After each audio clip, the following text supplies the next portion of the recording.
सही वक्त पर सही फैसले कर पाना एक खुशगवार और मुतवाज़िन ज़िंदगी के लिए बहुत ज़रूरी है। अक्सर औक़ात हम सही फैसले ना कर पाने की वजह से न सिर्फ अपने आप को बल्कि अपने ख़ानदान को भी मुश्किलात का शिकार करते हैं। मेरा नाम ज़ीशान रियाज़ है और मैं आपको अपने शो खर्च और अखराजात में खुशामदीद कहता हूँ।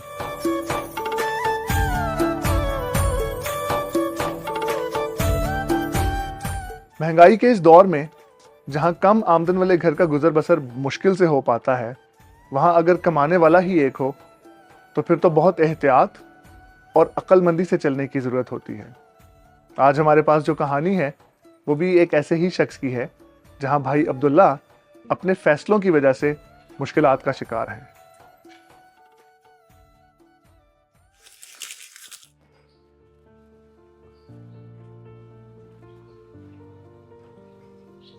अस्सलाम वालेकुम मम्मी। वालेकुम अस्सलाम। आ गए बेटा?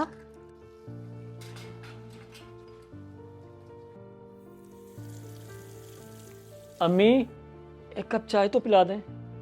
लाई बेटा, आप हाथ मुंह धो लो।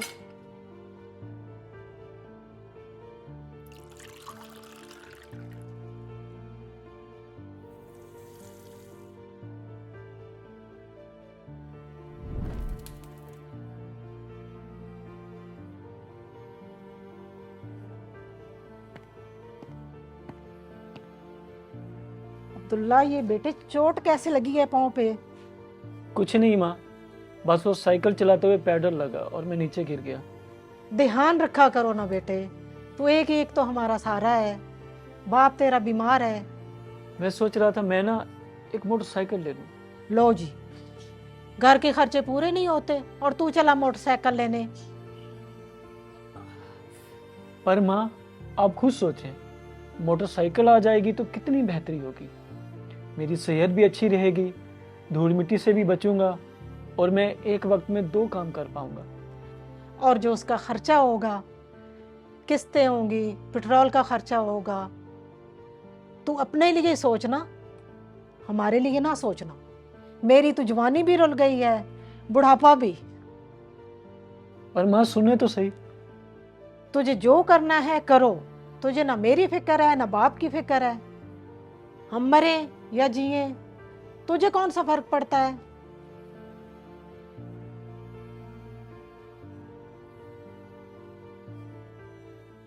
तंग हो गया हूं मैं अपने हालात से। एक तो घर पे मैं अकेला कमाने वाला, ऊपर से सारी जिम्मेदारियों का बोझ भी मुझ पर। 8 सालों से एक ही साइकिल चला रहा हूं, अब तो उसके टायर भी घिस गए। एक तो सुबह रोज जल्दी उठो, 2 घंटे साइकिल चलाकर काम पर जाओ, ऊपर से सारा दिन धूप में काम करो। तंग आ गया हूं मैं अपनी जिंदगी से।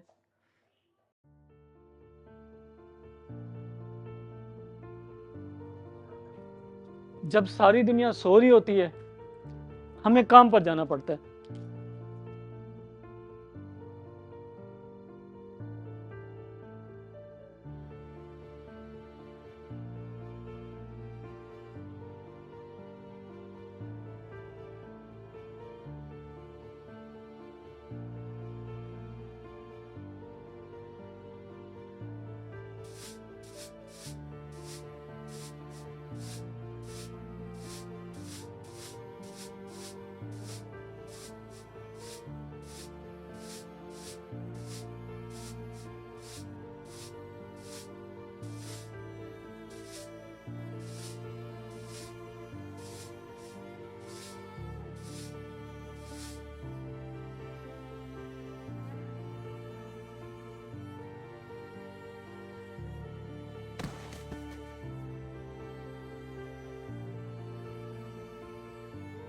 हाय रब्बा, ये लड़का कहाँ रह गया?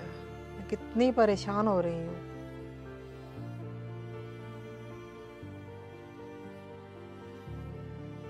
अब्दुल्ला, कहाँ रह गया था तू मेरे बच्चा? और मैं कॉलें कर करके परेशान हो गई हूँ। मेरी कॉल क्यों नहीं उठा रहे थे? कुछ नहीं माँ, बस काम करते हुए बेहोश हो गया था। कुछ लोग हॉस्पिटल ले गए, अब मैं बिल्कुल ठीक हूँ। क्या कहा डॉक्टर ने? कुछ नहीं माँ, कहता है कि अब तो बिल्कुल ठीक है। काम की थकावट की वजह से और साइकिल चलाकर पैडल मार मार कर हालत खराब हो जाती है, इस वजह से मैं गिर गया। अब मैं बिल्कुल ठीक हूँ। शुक्र है, ऐ अल्लाह मेरे बच्चे को सलामत रखना। एक तू ही तो है सहारा मेरा।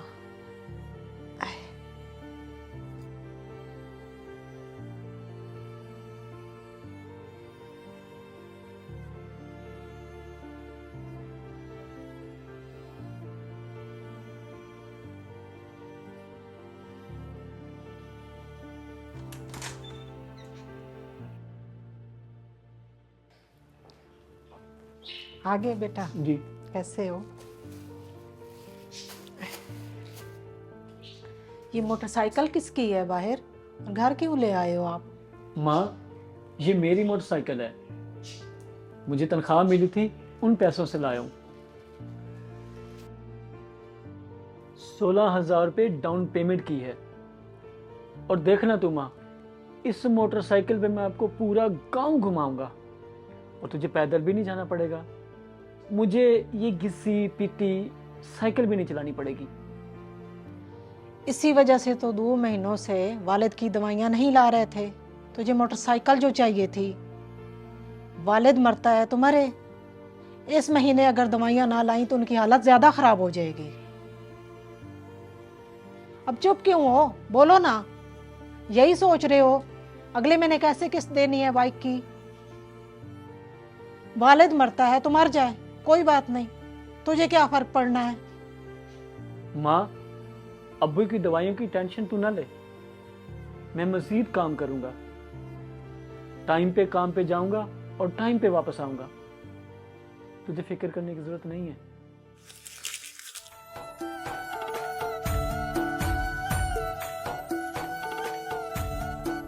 जी तो दोस्तों, आपने अब्दुल्ला की कहानी को सुना और ये भी जाना कि वो किन मुश्किलात से दो चार है। वो मेहनत भी कर रहा है और सारे घर का खर्च भी अकेला उठा रहा है, जो कि आजकल के दौर में करना काफ़ी मुश्किल है। मेरे पास कुछ तजावीज़ ज़रूर हैं जिनकी मदद से अब्दुल्ला अपने अखराजात को अपने कंट्रोल में कर सकता है, लेकिन इससे पेशतर कि मैं अपनी राय का इजहार करूं, हम हमेशा की तरह लोगों से बात करते हैं और जानते हैं कि इस बारे में उनका क्या कहना है। आपके ख्याल में अब्दुल्ला को मोटरसाइकिल लेनी चाहिए थी या वालिद की दवाई? उसको तो पहले बाइक लेनी ही नहीं चाहिए थी, वालिदैन का ख्याल रखना चाहिए था। मैं तो यही कहना चाहूँगा, बाइक अब ले लिया उसने, बहुत मुश्किल से लिया, तो या फिर बाइक सेल करके मेडिसिन ले। अब बाप को मेडिसिन नहीं लेके दी, ऐसे उसने किया जैसे अपने पाँव पे उसने खुद ही कुल्हाड़ी मारी है। क्या अब अब्दुल्ला को बाइकिया चलाना चाहिए? बाइकिया अगर करता है, अगर अपनी जॉब के लिए लिए तो फिर तो नहीं है ठीक। अगर चलो पार्ट टाइम और बाइकिया चलाता है तो चलो उसका थोड़ा बहुत पैसे उसको बच जाते हैं, उससे उसके जो वालिदैन की दवाई आ जाती है। बैग उसको बेचनी चाहिए, बैग बैग बैकिया होना ही नहीं चाहिए। अच्छा तो किया है, एक ज़रूरत की चीज़ है, वैसे जो सबसे ज़रूरी है ना वो वालिदैन है। उसको फिर यह है कि खुद से ही मेहनत करनी पड़ेगी। जहाँ वह एक काम करता है उसको 2 काम करने पड़ेंगे। अब अब्दुल्ला को क्या करना चाहिए? बस ये हालात ऐसे है ना, अभी मैनेज तो करना पड़ेगा ना, हालात इतने सख्त है, मैनेज करना पड़ेगा, बाइकिया चलाना पड़ेगा, सख्त मेहनत करनी पड़ेगी। ड्यूटी अगर बंदा फ़र्ज़ करे 10 घंटे देता है, उसको 16 घंटे 14 घंटे ड्यूटी देनी पड़ेगी। उसने इसलिए तो नहीं कि जो उसने जो बीए और मास्टर किया कि वो जो है ना बैकिया चलाए। अकेला अगर वो मैनेज करने वाले हैं ना तो यही है कोशिश कि बाइक सेल करे तो फिर ही मैनेज हो कर सकते। उसको तो ये सोचना चाहिए कि मैं अकेला हूँ, मेरा और कोई अल्लाह के अलावा सहारा नहीं है, तो उसको तो दिन रात पाई पाई कमानी चाहिए। अगर आप अब्दुल्ला की जगह होते तो क्या करते? हम भी ऐसे ही मैनेज करेंगे। वो क्या कहते हैं कि अल्लाह की तरफ से सख्ती आई हुई है तो मुश्किलात है, अभी डबल ड्यूटी देनी पड़ेगी, मेहनत करनी पड़ेगी हमें। मैं तो फिर पहले आपको बताया कि यही जहाँ 8 घंटे काम करता हूँ वहाँ 12 घंटे काम करना पड़ेगा। घर के सब अखराजात, गम, खुशी, शादी, हर चीज़ मैं सिर्फ अकेला कमा रहा हूँ। मेरे 3 छोटे बच्चे हैं, एक मेरी वाइफ है, फिर 5 लोग हम बनते हैं, तो ये अकेला बहुत मुश्किल है, बहुत ही मुश्किल है, सोच भी नहीं सकते आप। हमने इस बारे में लोगों से बात भी की और उनकी राय भी ली। मैं चाहता हूं कि मैं भी अपनी तजवीज़ पेश कर दूं। सबसे पहले तो ये कि अब्दुल्ला को मुश्किल के इस वक्त में मोटरसाइकिल लेनी ही नहीं चाहिए थी। इस वक्त उसके वालिद की तबीयत ख़राब है और दवाइयों का खर्च काफ़ी ज़्यादा है। दवाइयाँ वक्त पर ना मिलने से उनकी तबीयत ज़्यादा ख़राब भी हो सकती है और मामला संगीन भी हो सकता है। ऐसा होने से अब्दुल्ला को इलाज मुआलजे पर बहुत ज़्यादा खर्च करना पड़ेगा। वो कहते हैं ना कि जान है तो जहान है। तो इस वक्त सबसे ज़रूरी बात यह है कि अब्दुल्ला फ़ौरन अपने वालिद साहब की दवाइयों का बंदोबस्त करे और उन्हें डॉक्टर के पास लेकर जाए। अब जहाँ तक ख़रीदी हुई मोटरसाइकिल की बात है, तो अब्दुल्ला को चाहिए कि वो अपनी नौकरी के साथ साथ पार्ट टाइम में बाइकिया भी चलाए। पार्सल्स का काम भी कर सकता है और इससे आने वाली इजाफी रकम से अपने अखराजात को पूरा करे और ख़ुसूसन अपने वालिद की दवाइयों का बंदोबस्त करे। थैंक यू सर, आपका बहुत बहुत शुक्रिया। आपका भी सर। कैसे हैं आप? ठीक ठाक हैं? ठीक ठाक। कितने पैसे हो गए? 180 रुपये हो गए। 180 रुपये जी। कितना अरसा हो गया आपको बाइकिया चलाते हुए? यही 2-1 साल हो गए। पहले ज़रा बाइक किसी का चलाते थे, उसमें उनको टाइम वगैरह देना पड़ता था, उनको पैसे वगैरह देने पड़ते। अब ये है कि मेरे पास खुद का बाइक है और मैं फुल टाइम चलाता हूँ। तो कितने पैसे कमा लेते हैं आप इससे रोजाना के? रोज़ाना के यही 2 से 3 हज़ार रुपये। 2 से 3 हज़ार रुपये आप रोजाना कमा लेते हैं? जी जी। और पेट्रोल का खर्च कितना निकल जाता होगा? 1000 रुपये का, 1100 रुपये का। 1000 से 1100 रुपये, रफली 1000 रुपया रोजाना का। तो मतलब माहाना अगर आप निकालें तो कितनी आमदन या बचत हो जाती है आपको? 40 से 50 हज़ार रुपये हो जाती है बचत। 40 से 50 हज़ार रुपये आप रोजाना के बचा लेते हैं? बचा लेते माहाना। अभी बाइकिया वाले से बात करके हमें मालूम हुआ कि ये अगर सुबह 9 बजे से लेकर शाम 9 बजे तक काम करें तो तकरीबन 3000 रुपये बाआसानी कमा लेते हैं। 1000 रुपये अगर पेट्रोल का खर्चा निकाल दें तो भी 2000 रुपये उनके पास बच जाते हैं। हर राइड के पीछे ऐप वाले उनसे 10 रुपये काट लेते हैं, तो 1800 रुपये ले लें। अगर 1800 रुपये के हिसाब से हम माहाना तखमीना लगाएं तो ये 54,000 रुपये बनते हैं। अब अब्दुल्ला के लिए हमारा मशवरा ये है कि वो अपनी खरीदी हुई बाइक को बेचने के बजाय उसे बाइकिया पर चलाए। ऐसा करने से वो अपनी माहाना आमदन में तकरीबन दुगना इजाफा कर सकता है और ये कमाई हुई रकम उसके वालिद की दवाई के लिए, उसके घर के अखराजात के लिए और ख़ुसूसन उसका कर्ज उतारने के लिए उसकी मावन हो सकेगी। अब हम अपने शो के एक अहम हिस्से की तरफ बढ़ रहे हैं। दरअसल ये हिस्सा हमारे शो का मरकज़ भी है, जिसमें हम सब मिलकर सीख सकेंगे कि किस तरह हम अपनी आमदन को ज़रूरत के मुताबिक सही तौर पर इस्तेमाल में ला सकते हैं और बचत कर सकते हैं। सबसे पहले हमें अपनी माहाना आमदनी को बचत, अखराजात और असासों में तकसीम करना होगा। सबसे पहले ये कि आप अपनी माहाना आमदनी पर गौर करें और ये अंदाज़ा लगा लें कि आप एक माह में कितने पैसे कमा पाते हैं। और ज़रूर है कि आप अपने घर के तमाम अफराद की आमदन को इसमें शामिल कर लें। फिर अपने अखराजात की तरफ देखिए कि आप एक माह में कितना खर्च करते हैं। अब इनमें फ़र्क करके देखें कि क्या आप माहाना कुछ बचत कर पाते हैं या आप अपनी आमदन से ज़्यादा खर्च कर देते हैं। और फिर देखें कि आपके पास कौन कौन से असासे हैं, मसलन मोबाइल फ़ोन, कंप्यूटर, सेविंग्स, जिनको आप इस्तेमाल में लाकर अपनी आमदन में इजाफा कर सकते हैं। और अगर ज़रूरत के मुताबिक कभी आपको कर्ज लेना पड़े तो आप किन किन ज़राए का इस्तेमाल करेंगे। ऐसा करने से आप अपनी आमदनी और अखराजात का दुरुस्त तौर पर मुआजना कर पाएंगे। अगर इन तमाम तर चीज़ों को करने के बाद आपको ये पता चलता है कि आपके अखराजात आपकी आमदन से ज़्यादा हैं, तो अपने बजट को कंट्रोल करें, अपने गैर ज़रूरी अखराजात को कम करें ताकि आप बचत कर सकें। अब अपनी और आपकी आसानी के लिए हम अब्दुल्ला की कहानी को मिसाल के तौर पर लेते हैं और जानने की कोशिश करते हैं कि उसकी माहाना आमदन क्या है और उसके अखराजात कितने हैं और क्या इन तंगदस्ती के हालात में भी वो कुछ बचत कर पाता है या नहीं।